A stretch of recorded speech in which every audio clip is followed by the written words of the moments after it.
Olá, tudo bem com vocês? Hoje nós vamos fazer uma live especial, uma collab com o Osvaldo. Seja bem-vindo, Osvaldo. Nossa collab está sendo gravada porque nós temos os horários muito complicados, né?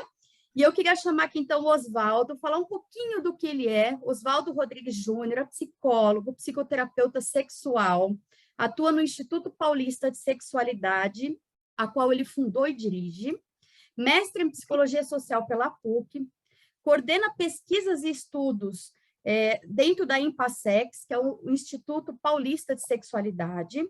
Ele coordena também cursos de especialização em sexologia aplicada. Bom, escreveu livros, artigos de monte, né? Osvaldo, quando a gente fala de sexualidade, a gente tem que procurar alguém bom. E aí, quando eu tenho mães que me pedem e me perguntam sobre o tema, eu falei, eu não me sinto, eu sou psicóloga, formada também há mais de 25 anos, mas eu não me sinto preparada para falar de um assunto que não é do meu know-how. E aí eu fui buscar alguém que eu achei que seria muito bom para trazer essas informações às mães. Então, o meu maior ramo aí de pessoas que me escutam são mães, e essas mães sempre têm muitas dúvidas sobre a questão da sexualidade, principalmente na época de hoje, né? Então, eu queria que você começasse aí, me fala um pouquinho sobre você e como é que a gente pode começar. Você está contando de algo que é muito importante para todos nós, adultos, e que temos responsabilidades com crianças. Uma das coisas importantes nessa discussão é compreendermos o que nós estamos chamando de sexualidade. Olha, quando inventaram a palavra sexo foi inventada há cerca de 600, 700 anos. Isso trouxe uma série de dificuldades, porque a palavra sexo ganhou o significado ao longo do tempo e mantém hoje como se fosse apenas uma coisa genital. Quando a palavra sexualidade foi inventada, há cerca de 140 anos, teve outra finalidade, para sair assim da coisa genital, para ampliar, porque foi na mesma época em que as ciências humanas e a psicologia estava sendo criada, compreendendo a percepção de que nós temos emoções, nós temos comportamentos, relacionamentos, nós temos uma série de coisas que se envolvem na questão sexual, ou seja, sexualidade é algo que tem qualidade de sexo. Mas o que vai ser sexualidade no final das contas? Como é que nós precisamos pensar, por exemplo, para falar sobre sexualidade com crianças? Existem algumas coisas importantes para pensarmos nisso, porque sexualidade se envolve em emoções. O que são emoções? Nós temos emoções primárias e temos aquelas emoções que nós vamos chamar de secundárias ou afetos, que na verdade implicam em passos além de simplesmente reagirmos emocionalmente. A atividade sexual em si, atividade sexual genitalizada ou que envolve região genital, implica em muitas emoções puras, mas os relacionamentos humanos implicam em emoções secundárias ou afetos. Isto é sexualidade. Como é que duas pessoas se envolvem?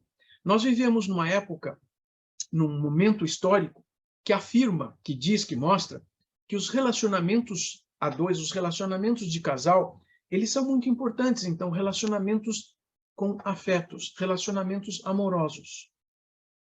Puxa, mas o que tem a ver com sexo? De verdade, nada. Quero dizer, afeto é uma coisa, relacionamento amoroso é uma coisa, relacionamento sexual é outra. Mas nossa cultura diz que gosta de colocar as duas coisas juntas para que a gente compreenda que a formação de casais tem uma importância.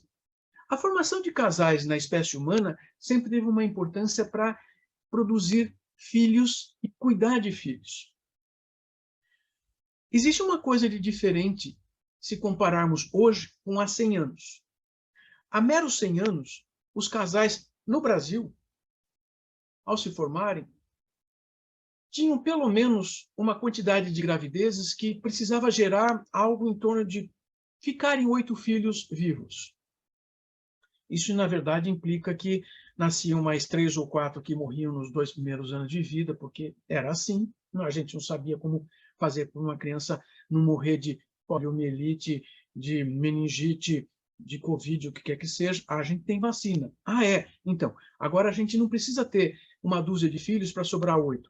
Ah, a gente não tem mais 8 filhos também. Isso. Tudo depende de uma série de contingências. O que a gente quer chamar de sexualidade implica relacionamentos humanos e regras humanas. Tá.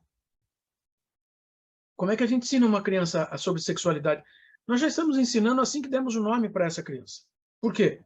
Porque ao dar um nome para essa criança, nós já carregamos para que ela se obrigue a captar algumas regras. Eu tenho que ser isso, tenho que fazer aquilo, tenho que fazer aquilo outro. Uma criança, durante bastante tempo da vida dela, durante a infância toda, ela não sabe lidar com variações entre os extremos. A criança vai aprendendo e demora muito para sair daquilo que é apenas noite e dia. Depois ela aprende que tem assim aquela coisa do amanhecer, do entardecer, como todos os adultos sabem fazer. Mas para uma criança, a gente começa a reduzir o ensinamento entre coisas extremas. Esses ensinamentos nos extremos são circunstâncias interessantes, porque isso faz com que elas aprendam facilmente que, então, só existem classificações dicotomizadas, binomizadas entre duas coisas. De verdade, tem o eu e o outro. E isso ensina uma criança sobre sexo. Como? Bom, não, tem o eu e o outro. E o que uma criança aprende quando vê os pais? Puxa, eu vejo meus pais, eu tenho um modelo de relacionamento. Esses são os ensinamentos sobre sexualidade que nós nem estamos percebendo que estamos ensinando. Porque se um pai e uma mãe nunca se tocam carinhosamente na frente de um filho, o filho está aprendendo o que é sexo. Não deve ser carinho. Se um pai e uma mãe nunca se beijam na frente de uma criança, a criança está aprendendo o quê? Sexo não é isso. E a nossa cultura faz muito isso, porque a nossa cultura ela tem uma série de medos e receios. E, no entanto, permite outras coisas. Então, o casal está na frente da TV assistindo a novela normal. Ali nós temos um monte de ensinamentos sobre sexo. Porque a novela está ensinando como é que os relacionamentos de adultos ocorrem. Relacionamentos afetivos. A criança está aprendendo. O pai ou a mãe usam um palavrão e diz que a criança não pode usar. A criança já aprendeu. Ela, enquanto criança, não pode usar, mas olha, isso deve significar alguma coisa. Ela vai aprender que aquilo deve significar alguma coisa, provavelmente sexual. Vocês já notaram que palavrões se associam a coisas sexuais. Puxa vida. Então nós estamos ensinando sexualidade para as crianças, quer a gente queira, quer não. Não, mas eu quero que meu filho, minha filha aprenda isso ou aquilo. Então vamos prestar atenção.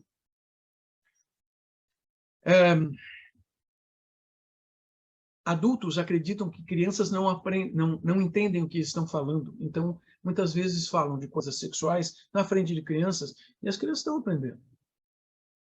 Veja, se um pai chega na cozinha, a mãe fazendo comida, e o pai chega por trás da mãe e dá um apertão por trás da mão ou da mãe, ou passa a mão em áreas do corpo da mãe que são sexuais, a criança já aprendeu o que é sexo. Puxa, a gente não deve fazer isso na frente de uma criança? Deve, porque é assim que a criança aprende o que é sexo. Mas a criança tem que aprender outra coisa. E muitas vezes os pais não sabem fazer, e não sabem quando fazer isso. Torno a dizer, já estão fazendo desde que a criança nasceu.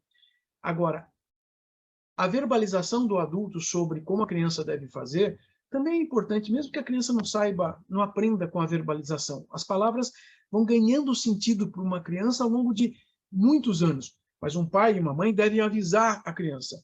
Olha, isso você não faz na frente dos outros. Não pode fazer em público, não pode fazer ali na rua, não pode fazer na escola. Tem que verbalizar, porque a criança vai aprender com a verbalização. Mas se a criança não ouvir a verbalização, as regras, a criança já sabe o que fazer. Vai lá e passa a mão, porque ela vai... Como é que faz? Assim. Então, não tem uma idade para a gente começar a ensinar sobre sexo para a criança, porque ela já está aprendendo desde que nasceu. Demos um nome, já estamos restringindo uma série de coisas. Mas nem tudo que a gente passa para uma criança, ou a gente impõe para uma criança, a criança aprende. E esse é um problema que muitos adultos não conseguem compreender, porque, não, mas eu ensinei, meu filho. Então, a criança, ela usa uma circunstância sobre a qual a gente não tem controle. Ou seja, ela vive uma coisa e o organismo dela vai reagir àquela situação de uma maneira muito especial, numa circunstância muito, muito pessoal.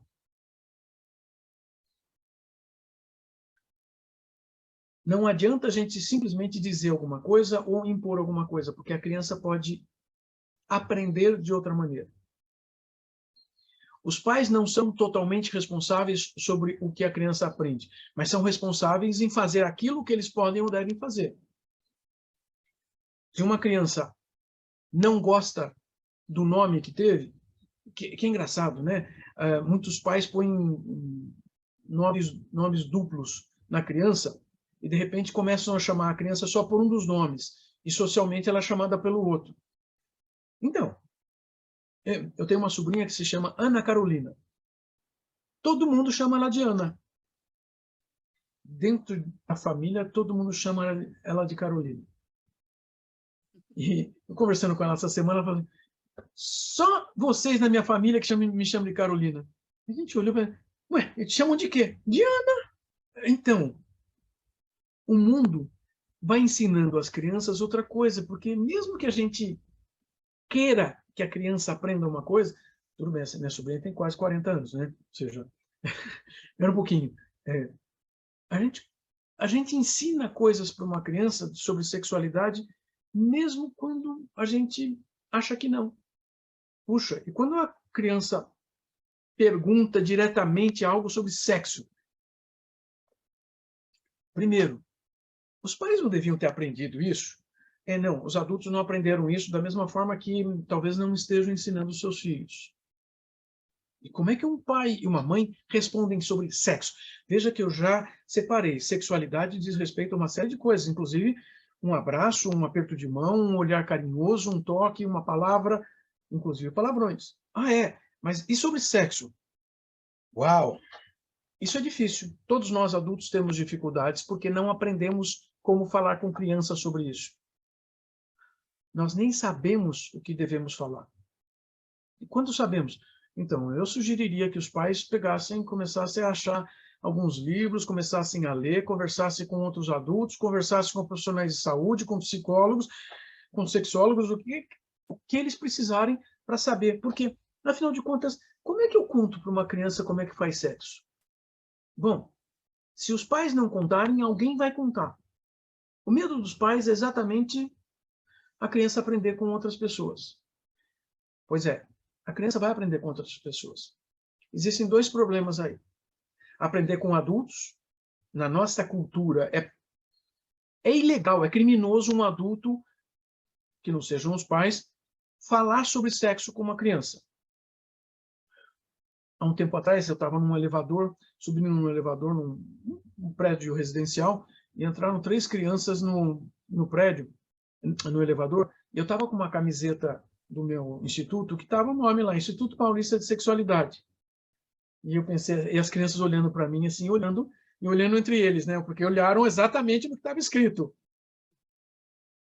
Caramba, o que eu falo para essas crianças se elas me perguntarem alguma coisa? Bom, eu vou começar a contar que eu sou psicólogo, que eu, assim, esperar dar tempo de sair daqui, porque eu não tenho o direito de falar sobre sexo com essas crianças. Vejam só como é difícil, mas as crianças têm informações, elas estão vendo o mundo. E eu tenho a impressão que, assim, se a gente achar que deve dar um iPhone 13 Pro Max Plus para uma criança de 7 anos, pensem, essa criança vai ter acesso a sexo de maneira explícita. Não, porque vai ter sim. Você já está dando os meios para a criança. Não, mas minha criança tem que brincar. Então não dá um iPhone Mega 3, não sei das quantas, porque a criança não precisa disso. Os pais estão fornecendo meios para as crianças acharem as soluções que os pais não estão dando. Então, pais, procurem estudar sobre sexo. Estudar sobre sexo é uma coisa muito boa para se fazer, porque você tem que saber quais são as respostas. Se você não imaginar que seu filho ou sua filha de 5, 10 anos, 3, 4, 7, não interessa. O que é sexo? Se você não sabe o que responder, vá procurar. E, Cristiane, você sabe disso, assim, nós vivemos numa cultura... Eu vou arriscar dizer uma coisa, mas eu posso dizer por mim. Eu acho que nenhum de nós dois teve... Nossos pais não chegaram para a gente de maneira formalizada, tipo, olha, vamos conversar sobre sexo. Eu te conto a minha experiência. Minha mãe apresentou um livrinho para mim. Eu me lembro vagamente de um livro sobre reprodução humana. Eu não lembro quantos anos eu tinha, mas eu me lembro daquela situação que eu falei, ridículo isso, eu já sabia. Então, você já sabia, significa que sua mãe se atrasou. Mas sua mãe ainda fez uma coisa, ela te entregou um livro.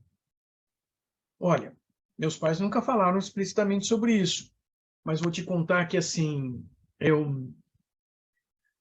bom, eu lia muito.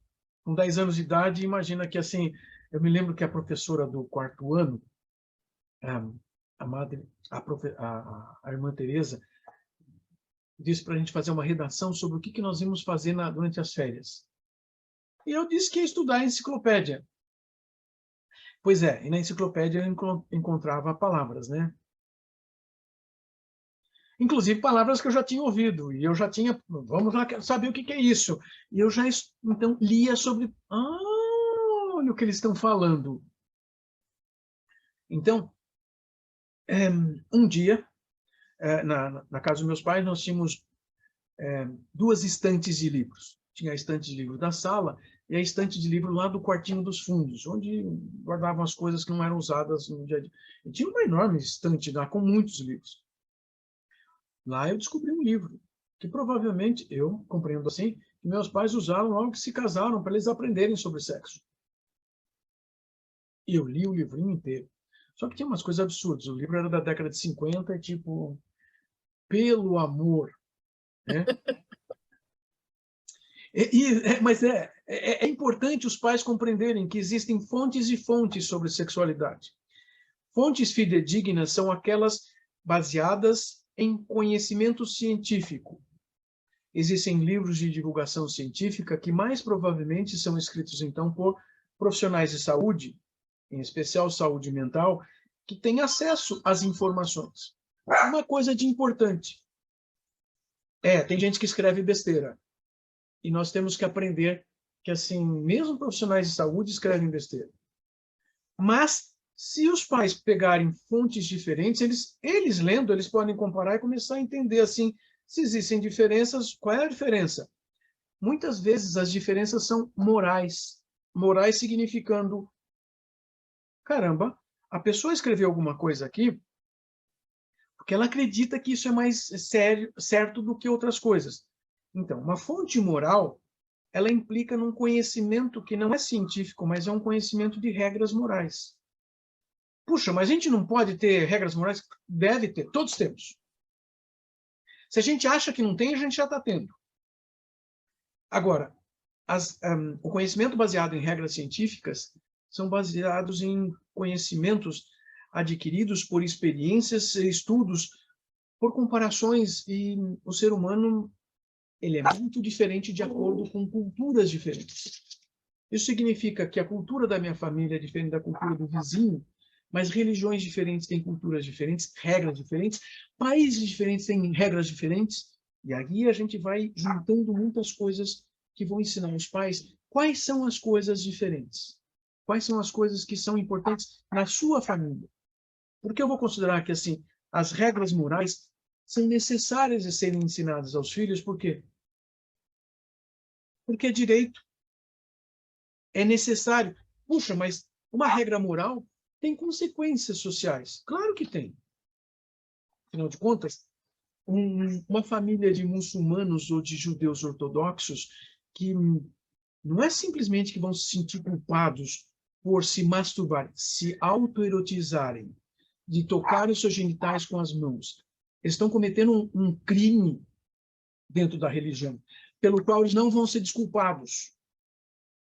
Mais ou menos, tem regras aí.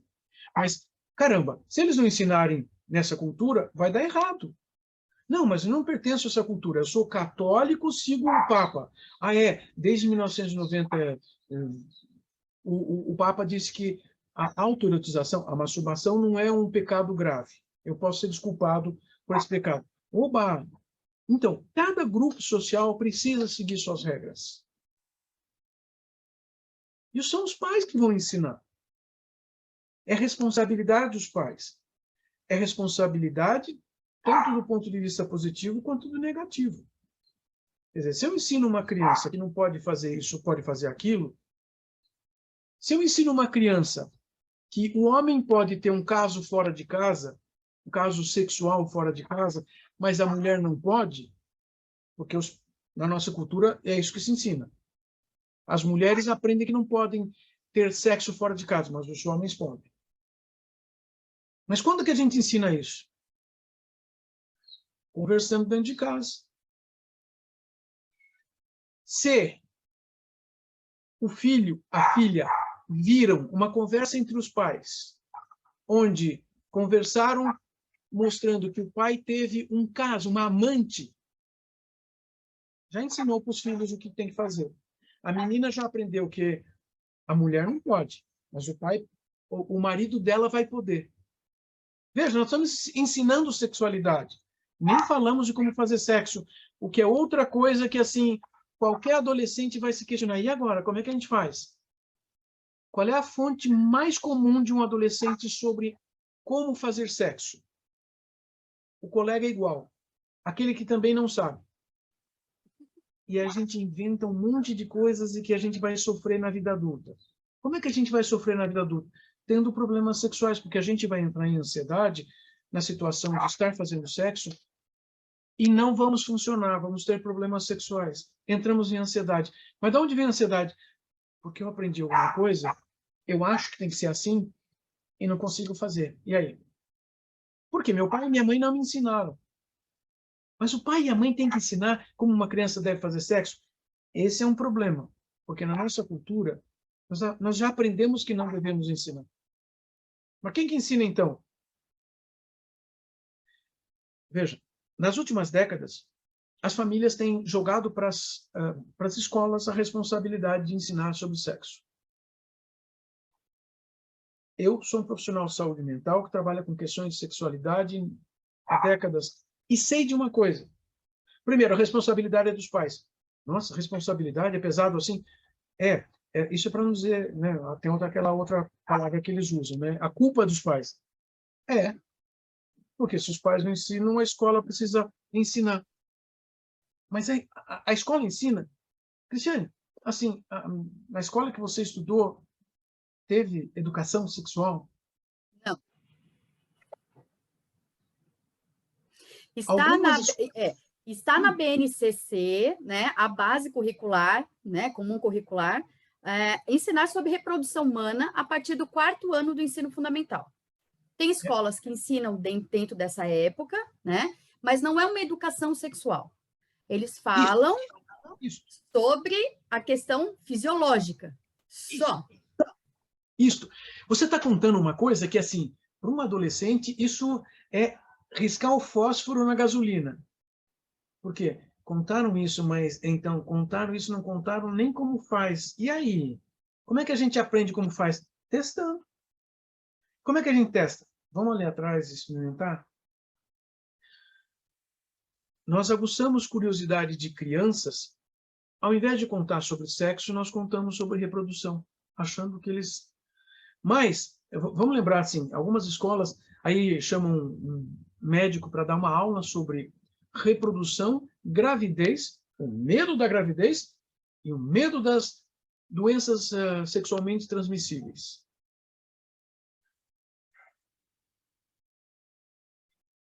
É para a gente ter medo, mas estão dizendo que esse negócio é bom. eu fico entre o medo e fazer uma coisa boa? A gente testa, a gente tenta. Com muito medo. De novo, nós estamos ensinando adolescentes a falharem sexualmente. Ou testarem. Porque fico imaginando, ensinamos crianças e adolescentes que eles podem engravidar. Será mesmo? Vamos testar. Adolescente engravida porque está testando. Quer dizer, os pais não querem que uma filha adolescente engravide? Ensine sobre sexo, não sobre gravidez. Gravidez ela vai testar. E sobre sexo?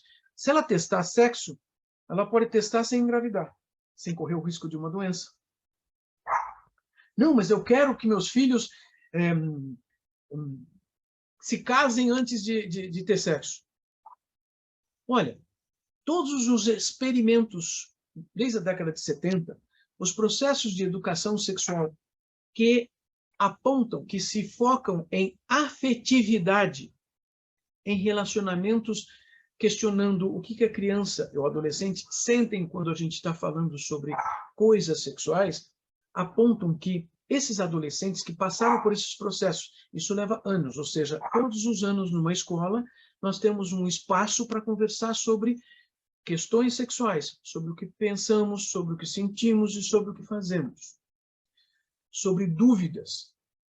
E as dúvidas aparecem ao longo dos anos de maneira diferente. Nós não precisamos responder uma coisa que uma criança ou um adolescente não perguntaram. Puxa, vou contar sobre doenças sexuais. Teu filho perguntou sobre doenças sexuais? Não, então não fala. Porque a criança vai perguntar porque viu alguma coisa, ouviu alguma coisa. Aí, como é que nós fazemos isso? Temos que, aos poucos, respondendo. Na escola, se tivermos um processo, ou seja, cada ano nós temos um espaço e um tempo para conversarmos sobre coisas sexuais. Nós vamos ensinar as crianças de uma maneira especial. Nós vamos ensinar que nós não precisamos sair correndo para testar. Então, quando nós temos um processo de educação sexual que pergunta para as crianças e para os adolescentes o que sentem, esses adolescentes vão demorar mais para ter a primeira relação sexual. Quer dizer que se a gente não ensinar as crianças, não, eles vão começar a fazer sexo mais cedo. Como assim? Se nós dermos atenção e ensinarmos, respondermos às crianças e adolescentes sobre sexo, eles vão fazer sexo mais tarde. Tarde quanto? 18, 19, 20 anos. Por quê? Porque não tem pressa. Não é uma curiosidade, tipo, será que é isso que eles tanto falam e não querem contar para a gente? Pois é, pais, pensem nisso. Pais precisam aprender que se não ensinar, se não respondermos o que a criança precisa, eles fazem sozinhos. Eles começam o sexo mais cedo, e engravidam, e vão correr o risco de ter doenças. Porque assim, disseram que tem doença, deixa eu testar. Não, sexo promíscuo dá doenças. É fazer sexo com várias pessoas, deixa eu testar. É fazer sexo sem camisinha. Sexo com camisinha, a gente não sente direito. Deixa eu testar. Eu vejo pacientes tentarem me convencer de que, mas aqui com a camisinha eu não sinto muito, não sinto direito. Ei, o pênis tem a mesma quantidade de terminais nervosos que um clitóris, só que tem um tamanho dezenas de vezes maiores. Ou seja, proporcionalmente, nós homens temos menos terminais nervosos no pênis. Isso está dizendo que o pênis é onde você sente tudo. Não é. Você sente aqui, ó. E não usar camisinha é uma justificativa que foi aprendida de quem? Dos pais. O pai dele já falou isso, ou a mãe dele falou isso. Ou talvez a mãe tenha falado assim, você nasceu porque a gente não usou camisinha. Já ensinou. Está ensinando sexo para as crianças. A responsabilidade dos pais é muito importante. Um pai, quando contar uma coisa sobre sexo para filhos, tem que perceber assim, qual é a emoção que ele está sentindo, porque a emoção, junto dessa informação, é o que vai ensinar o filho. Se você contar que, não, papai pôs a sementinha dentro da mamãe. Ok, para algumas idades isso é o suficiente. Para outras idades já não vai ser suficiente. Porque assim, um adolescente vai olhar assim, sementinha, né? Está pensando que eu sou vegetal? Porque já aprendeu na escola que tem animal vegetal é diferente. Uma das formas também importantes e úteis para ensinarmos coisas da sexualidade, inclusive reprodução para filhos, é ter animais de estimação em casa. Ter um cachorrinho, você já ouviu os cachorrinhos latinos, que eu tenho cachorrinhos, e assim, eles reagem à porta, a gente passando na rua, vizinhos fazendo barulho, crianças, o vizinho brincando no quintal aqui atrás. Mas a gente ensina como que as reações emocionais acontecem e cachorros se reproduzem. Olha como os cachorrinhos nascem. Isso resolve um monte de coisas. Como assim? A gente mostra. Ah, mas vocês podem fazer uma coisa de um jeito ou de outro. Os humanos aprenderam. Sim, aprenderam. Os humanos, historicamente, aprenderam com os animais. E hoje? Hoje é um pouco difícil. Eu percebo que, por exemplo, eu moro numa cidade grande, São Paulo. Há 30 anos tinha menos animais de estimação. Agora tem um monte. Nossa, cada quadra aqui no bairro onde eu vivo tem uma pet shop e um veterinário. Nossa, todo mundo tem. Claro, aqui eu tenho porque a gente resgatou um monte de animais. Tipo assim, chegamos no nosso limite, mas a gente tem um monte de animais que foram abandonados, jogados no lixo, tinham problemas, a gente foi cuidando.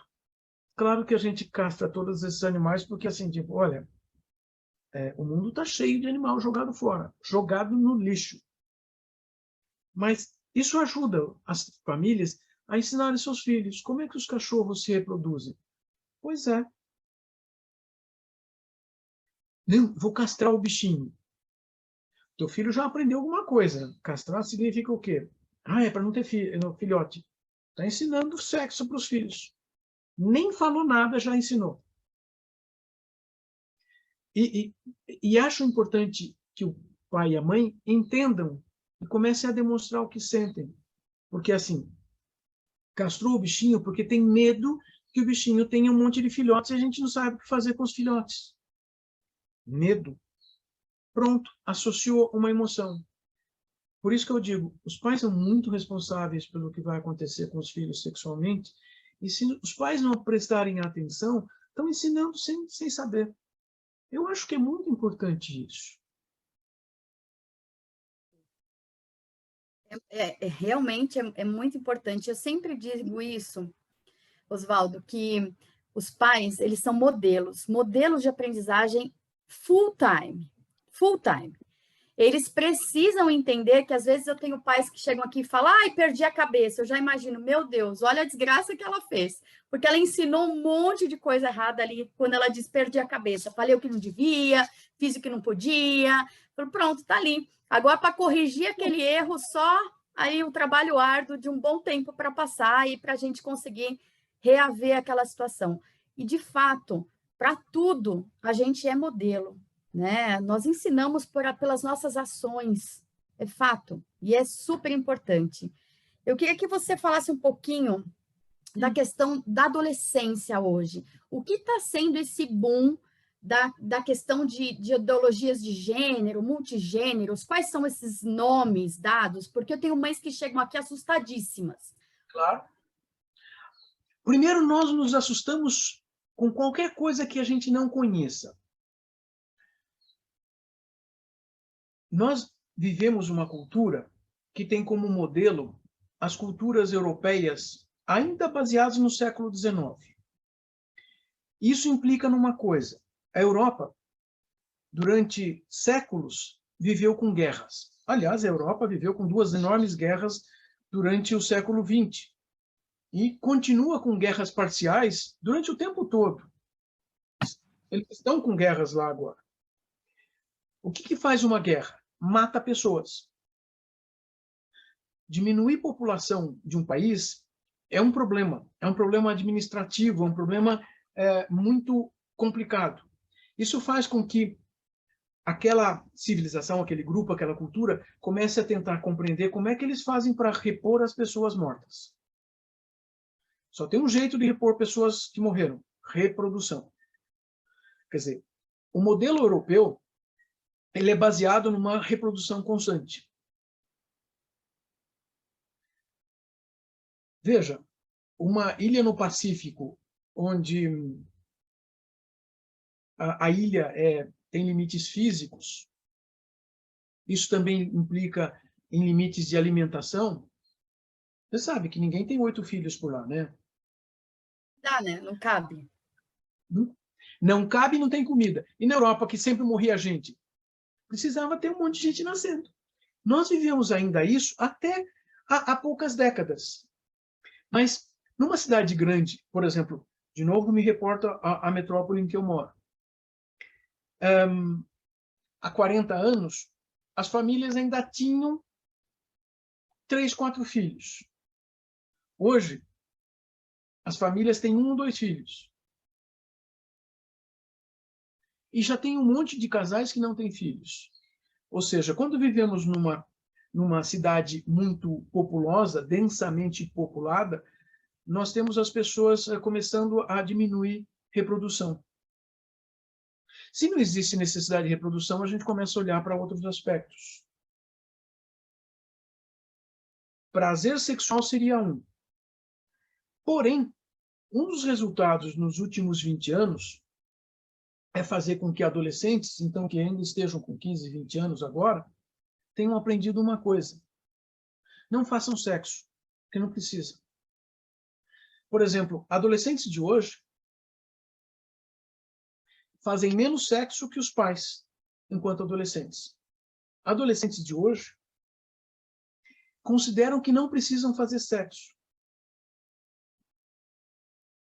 que é preferível ficar jogando um videogame do que fazer sexo. As pesquisas mostram isso. E eu fico olhando, caramba, e agora? Como é que eles vão fazer? Qual é a razão pela qual eles vão se associar a outra pessoa? Namorar, por exemplo, ou casar? Não sei, pode ser uma sociedade civil limitada. Quer dizer, vamos morar juntos para pagar as contas. Pode ser. Nada contra isso. Mas a motivação de sexo para adolescente hoje é muito menor do que para os pais deles foram. Isso traz uma série de desconfortos para eles e para os pais. Tem pais mandando filhos para terapia, tipo assim, ele não quer namorar. Eles aprenderam com quem? Com o discurso dos pais. Porque, de alguma forma, esses pais, querendo ter menos filhos, apresentaram isso na forma de falar. Puxa, mas eles estão errados? Nem um pouco. Mas a consequência é isso. Mas isso também gera outras consequências, outras contingências.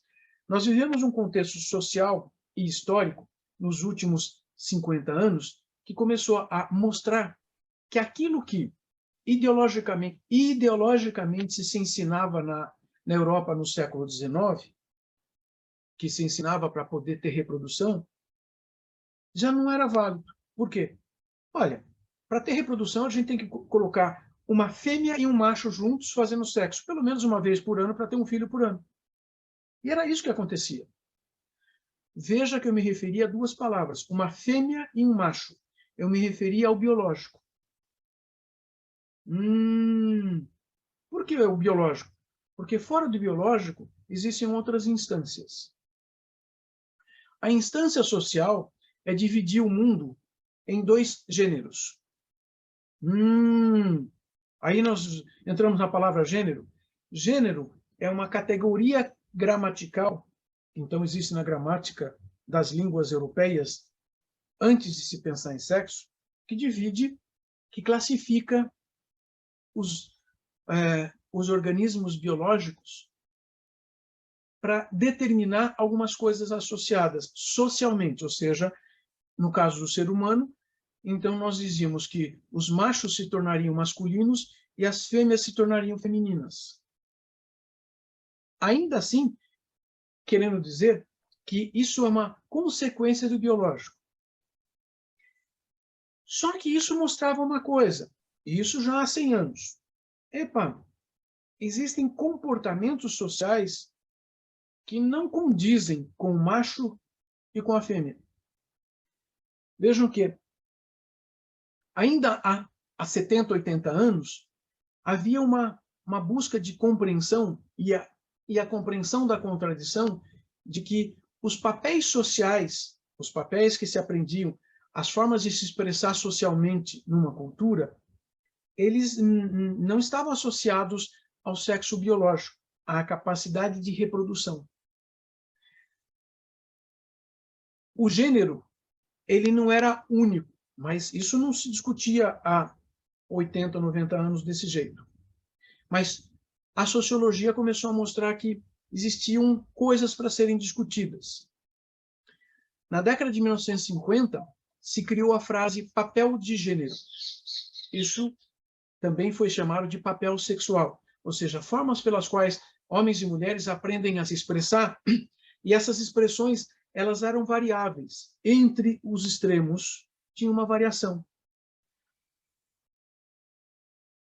Foi na década de 1990 que se começou a compreender mais fortalecidamente, porque os primeiros estudos de comparação de culturas surgiram no final da década de 1950, inclusive com comparações de 200 culturas diferentes para determinar que as expressões ditas sexuais, expressões de gênero, não eram biologicamente determinadas, porque culturas diferentes faziam as coisas de maneiras diferentes. Mas foi só na década de 1990 que se criou um termo que queria dizer assim, olha, entre o gênero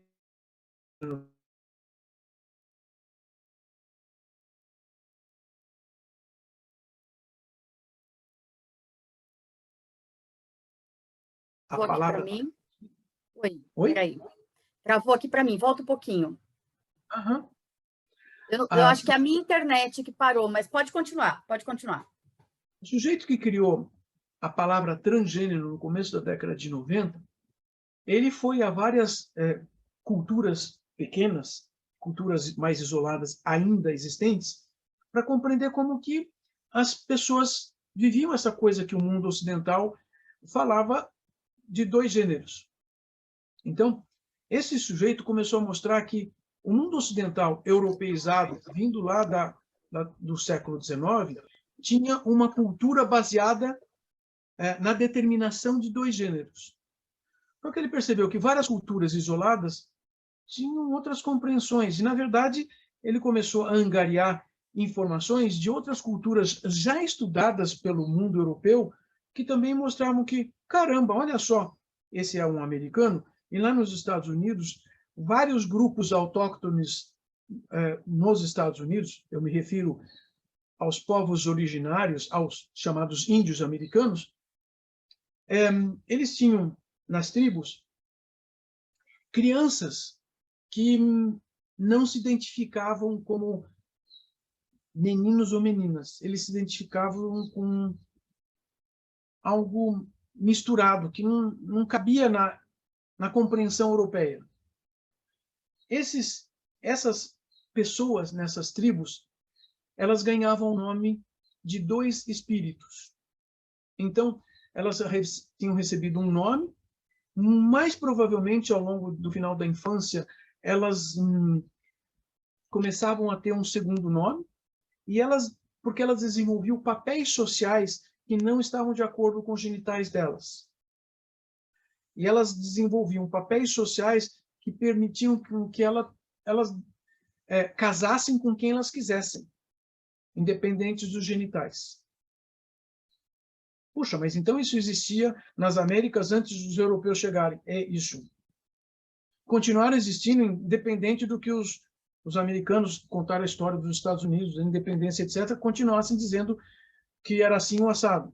Porque nós, nas Américas, vivemos uma ideologia europeia do século XIX.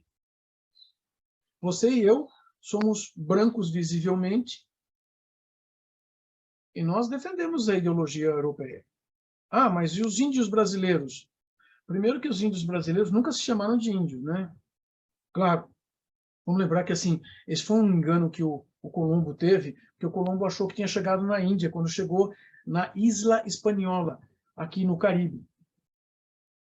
E chamou os que moravam lá, os índios aí, olha, estamos na Índia. e chamaram todo mundo de Índia. Pois é. Pois é. Então, aquilo que nós chamamos de índios brasileiros, que são os brasileiros de verdade, então, eles não funcionam igual europeus. Não, mas a nossa cultura, estou aqui na cidade de São Paulo, urbano, e eu sou europeizado. É verdade. Ainda assim, nos últimos 20 anos, nós começamos a ter uma discussão para começar a perceber que existem muitas variações dentro de uma mesma cultura das identidades sociais. Identidade social é aquilo que eu visto e me represento para as pessoas. Existem identidades sociais que têm um gancho chamado de sexual. Olha, algumas pessoas se preocupam com isso porque chamam de sexual. Muitas das pessoas que estão vestindo essas identidades, não estão preocupadas com o sexual, mas querem usar a identidade para serem conhecidos, compreendidos e não serem exigidos para terem comportamentos fora daquilo que se propõe. Uma das coisas que tem acontecido, principalmente com esses jovens adolescentes de 15, 20 anos de idade, são pessoas que se chamam de assexuados, demiromânticos, blá, blá, blá, blá. Já tem um monte de nomes que se você me perguntar a lista toda, eu vou ter que ficar pensando aqui e assim elaborar, e assim a gente vai passar umas 3 ou 4 horas para chegar nas são dezenas de nomes diferentes. Isso deve fazer os pais ficarem extremamente assim, arrancando o cabelo, tipo, mas eu nasci pensando que só existia homem e mulher. Não, peraí. Existe macho e fêmea, isso é biologicamente determinado. Não existe só isso. Entre o dito macho e fêmea existem dezenas de formas intermediárias que nós nunca ideologicamente achamos que existiam e existem. Você e eu, na nossa formação em psicologia, estudamos na faculdade que existem síndromes genéticas. E, na verdade, existem intersexos. Existem dezenas e dezenas de formas possíveis entre o macho e a fêmea. Não, mas isso é biologicamente natural. Ou seja, sempre existiram. Mas, ideologicamente, aquela ideologia do século XIX dizia, não, isso não existe. Por quê? Há 500 anos, pessoas que nascessem com genital ambíguo eram mortas, condenadas à morte, porque isso é fruto do diabo. Existia uma ideologia de gênero que dizia assim, não pode ser diferente, vão matar essa pessoa. Eu acho que hoje, se uma criança nasce com genitália ambígua, os pais não vão querer que ela morra. Não, mas não dá para fazer alguma coisa aí? Uma cirurgia? Nós temos aprendido ao longo das últimas décadas do último século, no século XX, a segunda metade do século XX, tentou fazer uma série de coisas, cirurgias com essas crianças. O resultado não foi...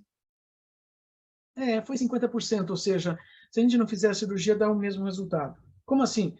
Não, isso aqui parece ser menina, então a gente vai fazer uma cirurgia e vai fazer com que essa pessoa seja uma menina e depois vai ser uma mulher. Só tem 50% de chance de ser uma mulher. E vai ter 50% de chance dessa pessoa chegar aos 20 anos de idade, tipo, põe um pênis aqui porque eu não quero ser menina. E aí, o que os pais fazem? Então, esse é um problema. E veja, nós da psicologia só aprendemos a fazer uma coisa. Vamos ajudar essa criança, essa adolescente, a aprender a lidar com as emoções para que ela, de alguma forma, ela vai ter que assumir essa responsabilidade adulta, porque os pais já não souberam fazer. A gente pode ajudar os pais? A gente pode ajudar os pais a reconhecerem essas limitações e lidarem com as suas emoções. Mas eles não devem tomar uma decisão, tipo, faz isso, faz aquilo. Toma cuidado, porque a responsabilidade de castrar uma criança ou fazer uma cirurgia numa criança, e cirurgias estão entre as 10 coisas mais importantes na vida de uma pessoa, que causam mais traumas psicológicos na vida de uma pessoa. Então, nós temos responsabilidades quanto adultos. Puxa, mas, então, esses monte de gêneros são identidades sociais. Eu uso uma identidade social como um crachá para fazer com que outras pessoas tentem entender o que eu sou. Na nossa cultura, Nós, homens, aprendemos que se eu usar uma barba, um bigode, eu sou entendido como ser masculino. É verdade. Mas isso não implica reconhecer quais são os meus desejos sexuais. Não. Cristiane, eu sempre me lembro de um filme, uma comédia daquelas assim bem absurdas, deixa eu ver, final da década de 80, a Loucademia de Polícia. Teve uma série deles, mas tem uma cena repetida em cada dos filmes repetidos, que é uma boate homossexual masculina, onde só tem homem de bigodão, com cara de macho, uniforme militar, roupa de couro, falando grosso e querendo fazer sexo com homens. Espera um pouquinho. Nós não podemos deduzir a cara de uma pessoa sobre o que ela precisa sexualmente, porque isso é diferente de uma identidade sexual. O objeto que nós associamos como importantes para satisfazer nossas necessidades não quer dizer e não tem a ver com as ditas identidades de gênero, identidades sociais relacionadas a sexo. Então, se uma pessoa diz que ela é homossexual, essa é uma identidade de gênero? Não, essa é uma identidade associada a objeto sexual. Puxa, mas então quer dizer que tem homossexuais que parecem homens? Desculpa, homossexuais masculinos são homens. Tem identidade de gênero masculina. Então tem homem que se sente homem e gosta de fazer sexo com homem. Isso, são 3 coisas diferentes. Mas tem homem que parece mulher, mas gosta de mulher? Tem. Tem mulher que parece homem, que gosta de homem? Claro. Nós vamos ter que compreender que essa mescla toda, sabe? Eu prefiro fazer uma coisa, Cristina, eu prefiro perguntar. Me conta aí, como é que você quer ser chamado? Não, eu sou fulano de tal. Ótimo. Desculpa eu perguntar, mas assim, que tipo de pessoa você gosta com relacionamento afetivo? Veja que eu nem perguntei sexual, né? Não, eu gosto de pessoas assim, assado. Legal. Pronto. Agora eu já posso respeitar essa pessoa, porque assim, respeitar significa até sei o que ela quer, o que ela gosta. Se eu tiver interesse nela, e ela disser que tem interesse em pessoas parecidas comigo, eu já sei que eu já posso me aproximar. E ela disse que tem interesse em pessoas diferentes do que eu sou. Vou virar as costas, vou procurar outra pessoa. Se nós ensinássemos crianças e adolescentes a serem assim, elas não estavam aí obrigando aquilo que se faz na nossa cultura, aqui no Brasil, no século XXI, em 2022. Uma menina, uma adolescente, dizer para amigos ou para a família que uma menina que gosta de mulheres, e eles fazerem um estupro corretivo, juntarem um monte de homens e todo mundo transar com ela para ensinar ela a gostar de homem. Vocês já entenderam que assim, essa menina nunca mais vai querer homem, porque ela foi estuprada, violada, violentada. Ela nunca mais vai gostar de homem. Mesmo que um dia ela pudesse gostar antes. Uma adolescente talvez esteja fazendo um experimento. Tipo, deixa eu ver se eu gosto. Isso eu posso fazer. Não gostei muito, deixa eu tentar aquilo ali. Isso eu gostei mais. Adolescentes sempre fizeram isso. Os pais dessa adolescente fizeram isso, mesmo que eles não contem isso direito. Eu aprendi uma coisa na minha profissão. Como eu trabalho com questões sexuais e com casais, com problemas e questões sexuais, então eu fico esmiuçando a vida das pessoas. A maior parte das pessoas teve experiências que chamaríamos de homossexuais na infância e adolescência. Não, mas eles não são homossexuais. Não precisam ser, mas fizeram experimentos. Então experimentaram para saber que não gostavam. Talvez. Ou talvez tenham feito para saber assim, bom, agora eu caso, tenho filhos, depois que eu cumprir meu papel, eu mudo. Tem gente que faz isso. Mas sempre foi assim. Não, eu também acho que assim as nossas identidades, nossas preferências, nossos objetos sexuais, nossas orientações sexuais não são tão fixamente determinadas. Eu acho que elas são muito variáveis ao longo da nossa vida. Só que assim, nós normalmente fazemos aquilo que aprendemos a fazer. Se eu aprendi a gostar de maçã, porque minha mãe raspava maçã e me dava na boca, porque não tinha aqueles potinhos de comida de bebês comprar no supermercado, eu aprendi a gostar de maçã. E gosto de maçã. Por que eu não vou comer maçã, se eu gosto de maçã?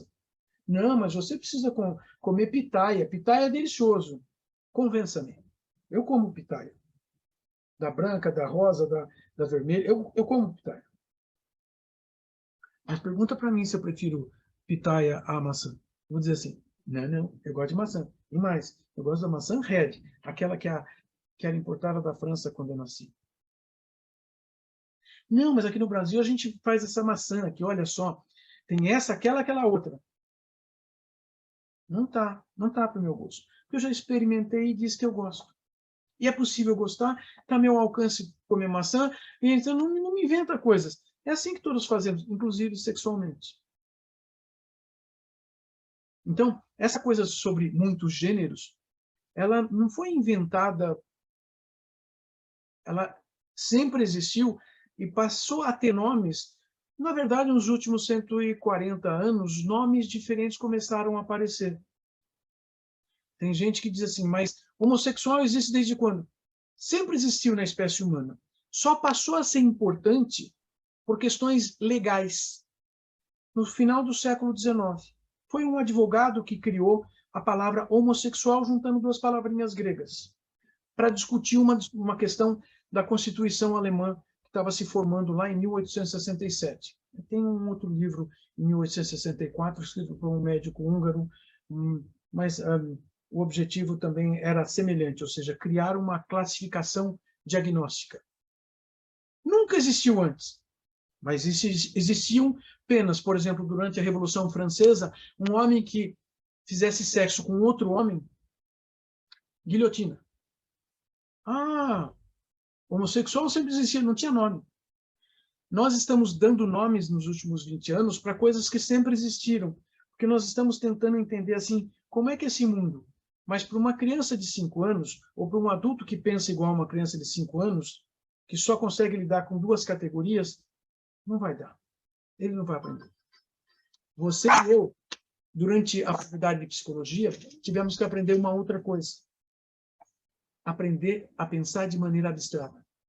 E pensar de maneira abstrata significa pensar uma infinidade de possibilidades. Mesmo que a gente nem saiba todas hoje, agora, ou tenha que saber para explicar. Eu acho que essa conversa foi extremamente boa para a gente começar a falar do assunto. Perfeito, nossa. E estou disponível se você quiser falar de novo em alguma coisa mais específica. Eu tenho certeza que nós vamos marcar de novo, porque foi uma aula maravilhosa para mim, eu estou apaixonada pelo assunto. Oswaldo, me fala aí, me fala um pouquinho, se alguém quiser falar com você, você faz atendimento, qual que é os seus atendimentos hoje? Eu sou psicólogo, atendo em psicoterapia focalizada em casais e em sexualidade. Eu trabalho basicamente com adultos. Eu ajudo casais a lidarem com suas crianças e adolescentes nas questões sexuais, mas eu atendo os adultos. Atendo virtualmente, óbvio, e atendo no consultório presencialmente. Quem quiser falar com você, como é que chega aí até você? Pela Impassex? Pelo Impassex, pelo Instituto Paulista de Sexualidade, né? Eu estou nas redes sociais, no YouTube, no Instagram, no Facebook, no Twitter. Então, é sempre possível me encontrar. Maravilhoso, maravilhoso. Eu te agradeço muito de coração. Foi esclarecedor para mim, que sou psicóloga, sou mãe. Então, eu tenho certeza que nós vamos escolher outro assunto para a gente falar sobre, porque foi uma aula maravilhosa. Tenho certeza que as mães que me seguem vão ficar muito felizes em te ouvir, porque é confortante ouvir a questão científica embasando um assunto que é um tabu gigante hoje, né? E sempre foi, não é diferente, né? Eu te Verdade. agradeço mesmo. Eu que agradeço. Grande beijo.